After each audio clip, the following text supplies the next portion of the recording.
been sick. Can you believe this? I've been sick.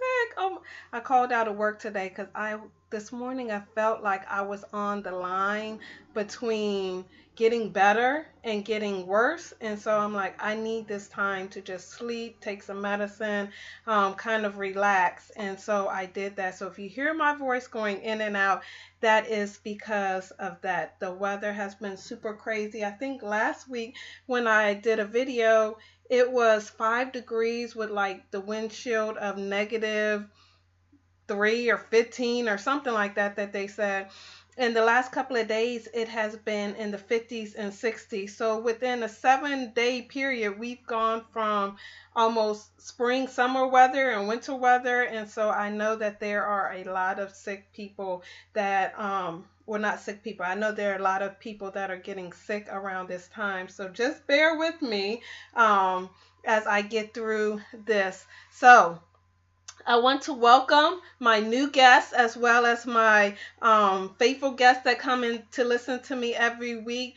I also want to welcome those that listen later on outside of the live broadcast. I am Lakeisha Major, the owner of Journey to Greatness, and I bring to you Thriving Thursday. So with that, what are some of the things that you do that are your go-to when you're sick? I know mine is emergency C and Halls drops and just drinking a lot of fluids, trying to make sure that I get enough in so I can get over this sickness. I hate being sick for more than a day or two, so I really try to medicate it, get some rest, vitamin C, all of those things. So those are my go-to. And so I'm going to try not to sip on my hot lemonade. I drink hot lemonade while I'm here, so I'm going to go ahead and get started with that. So welcome to Thriving Thursdays. Once again, I want to welcome all of my guests,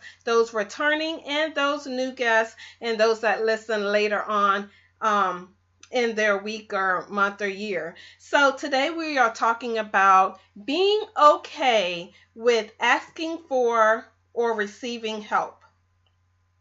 And Ther-Flu, Melissa says Ther-Flu. Yes, I like the Ther-Flu pills, but not so much drinking the Ther-Flu because then I have to add sugar and some honey. I do a lot of honey in my things because honey is good for your throat. But that is about it. So let's get started. Being okay with asking for or receiving help. If you're like me, you were your mom, your woman, your man, you wear that S on your chest. Yes, you are getting things done. You are taking care of business. It doesn't matter what comes. Like today, I was sick, but yet I am still coming to you with my broadcast because it's not going to overtake me. I'm going to overtake it. And that's always been my attitude. Ooh, I just lost the earring. Oh my goodness. Well, I guess we're going earringless today. But that's always been my attitude is I am not going to let something overtake me. I will overtake it. I think a lot of times when it's time to ask for help or you need assistance that it can be a sign of weakness. I can do this. It's not going the same thing. I can do this. It's not going to overtake me.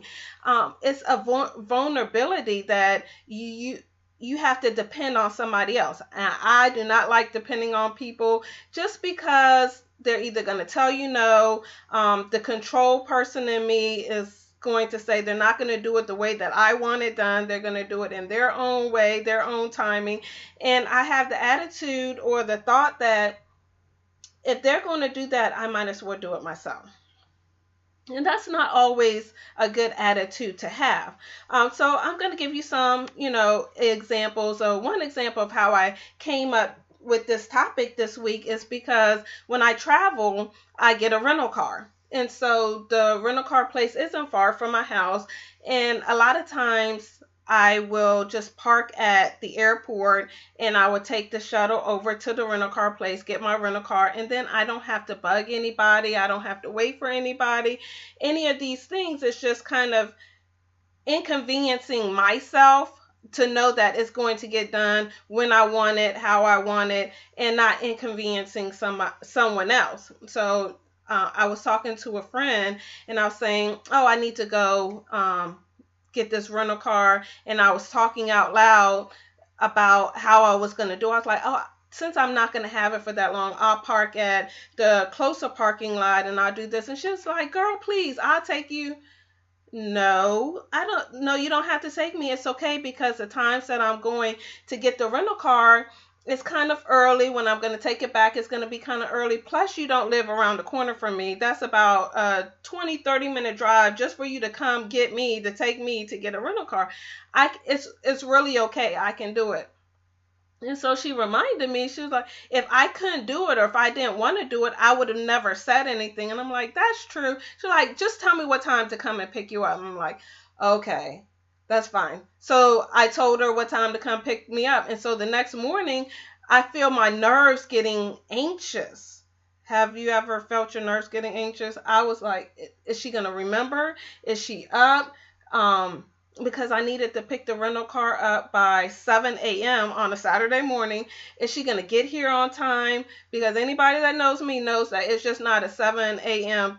car rental. It's things that line up after that. And is that going to affect the things that come on that's later in my schedule? What if she's late? What if she forgets? Well, so I'm going on planning the plan B of just in case. And so my nerves are just all over the place and thinking that she's not going to remember or I'm going to be late.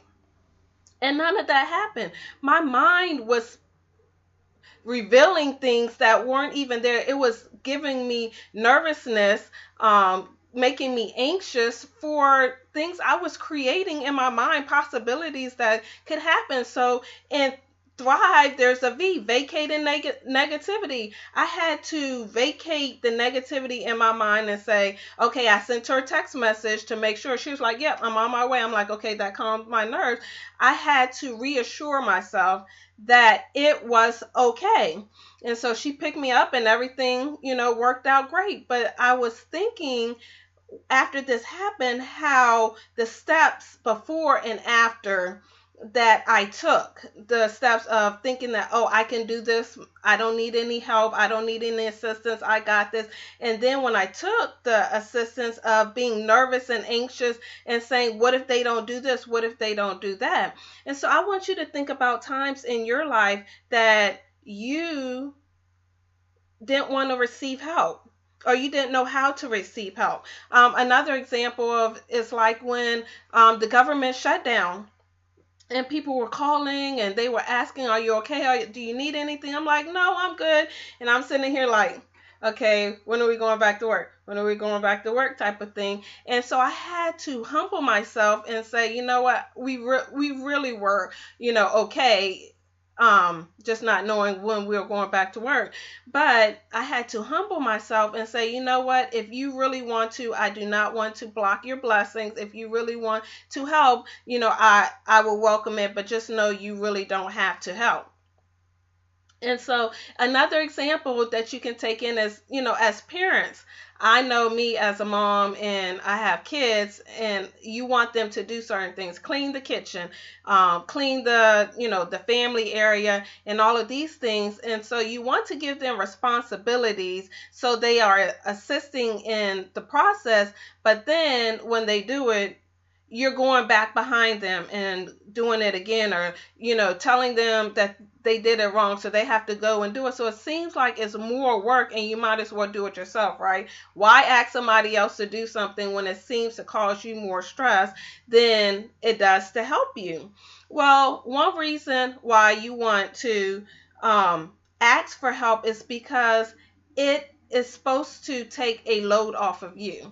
And so if you're asking somebody for help or somebody asks you if you need help and they're helping you, you're easing yourself from some of the weights that you have, some of the responsibilities that you have. And yes, it might take you a little bit of extra time to show them the way that you want it to be done, or, go behind them and check them. But what does it do for you? It frees you up, but it also helps build them up. It helps build them in their gifts and their talents. It expands their horizons. Like, I mentioned the kids. If you do everything for them, when it's time for them to get older, they're not going to know how to do it for themselves. So they're grown and you're still doing stuff for them. Do parents help? Yes, parents help all the time, but you don't want to cripple your kids and then be dependent on you.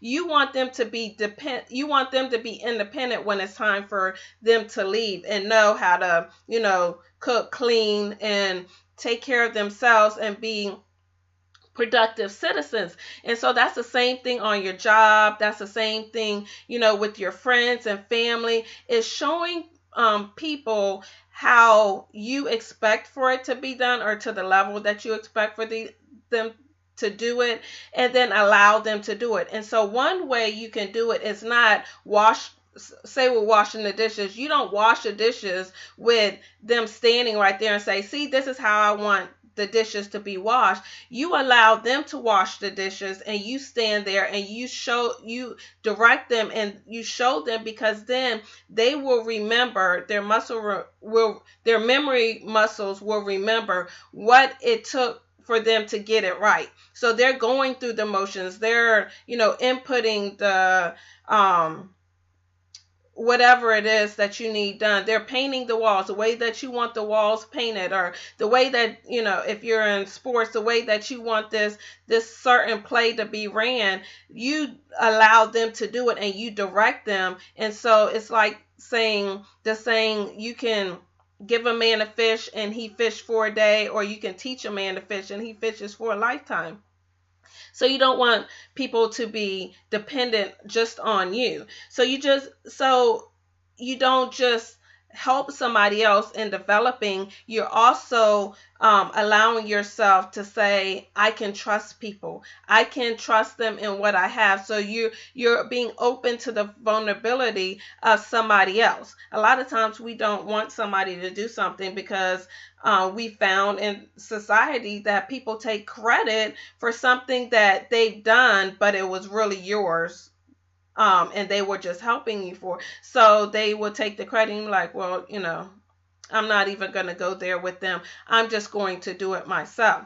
So with that being said, like I said, you want to know that receiving and asking for help is not a sign of weakness. It's actually a sign of strength, because nobody really knows. They can't read your mind, so they don't know where you are and what you need if you don't say it. If you're always walking around like everything is okay, it's okay, and somebody asks you, do you need something, and you say no, well, they don't know that you really need it, and you're just saying no. You have to speak for, and you don't know what somebody else is willing to do if you don't ever open your mouth and ask those things. So you're making things easier for you. You're helping somebody else to step out of what their gifts are. You're helping them to expand, and you're also able to go further and learn something else. So if you are let's talk about painting the house. If you're painting the house by yourself, it could take you a month to paint the whole house.